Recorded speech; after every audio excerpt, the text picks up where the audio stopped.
Citizens do not possess a general right to know the sources of electoral bonds.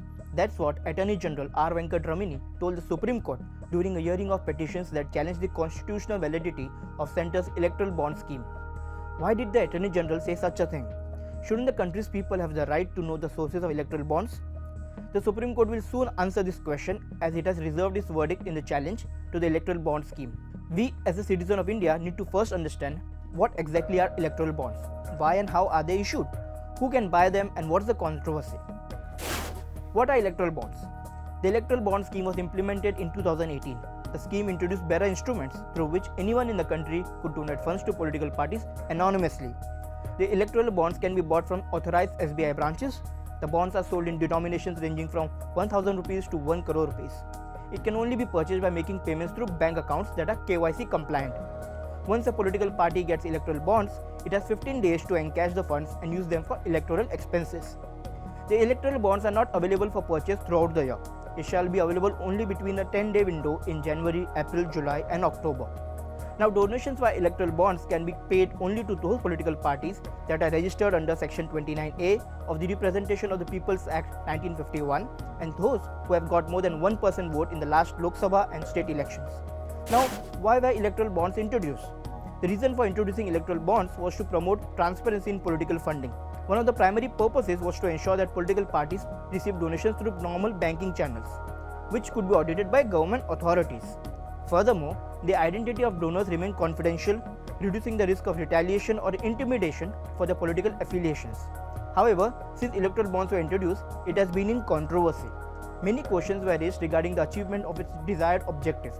One of the main criticisms it faces is the need for more transparency regarding the source of funds.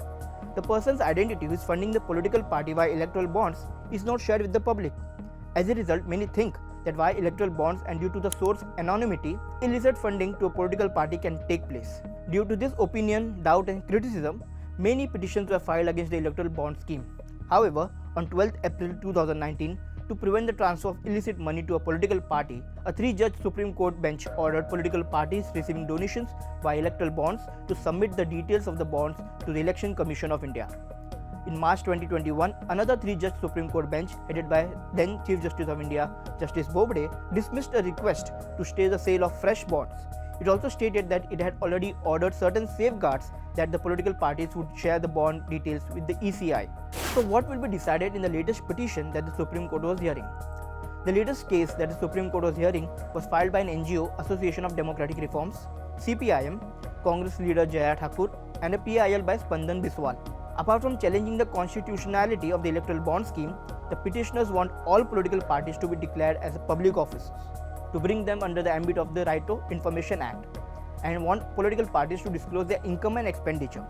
In response to these petitions, Advocate General R. Venkatramani told the Apex Court through written submission that there can be no general right to know anything without reasonable restrictions. After hearing both the sides, the Supreme Court has reserved its verdict and it will announce it shortly. Now, just for sharing some information, as per reports from March 2018 to July 2023, rupees 13,000 crore rupees has been donated to political parties in India. According to the Election Commission of India's report, bonds worth rupees 9,208 crore rupees were sold between 2018 and 2022, out of which 58% of the funds were donated to the BJP. According to a report released by Association for Democratic Reforms, in March 2023, over 66% of the income of the 7 national parties came from electoral bonds and unknown sources. The 7 national parties were the BJP, Congress, Trinamool Congress, Nationalist Congress Party, CPI, CPIM, and the Meghalaya-based National People's Party. So many funds are transferred to the political parties, but as of now, we as citizens can't know the funding source, although the Supreme Court will deliver its judgment soon on this issue. But what is your opinion? Should the citizens have the right to know the details of the donors or not? Do let us know your opinion in the comment section and keep watching the Moneycontrol YouTube channel.